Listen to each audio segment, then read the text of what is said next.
শাশুড়ি চায় নগদ টাকা, স্বামী মোটর গাড়ি। নিত্যদিনের যৌতুক জ্বালা সইতে নাহি পারি। কথায় কথায় ওরা সবাই তোলে গায়ে হাত, নোংরা ভাষায় দেয় যে গালি, তুলে বংশজাত।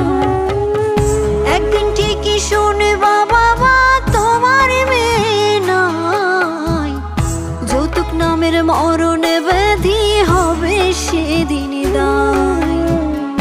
একদিন ঠিকই শুনবা বাবা তোমার মেয়ে নাই, যৌতুক নামের মরণ ব্যাধি হবে সেদিন দায়। বাবা যৌতুক নামের মরণ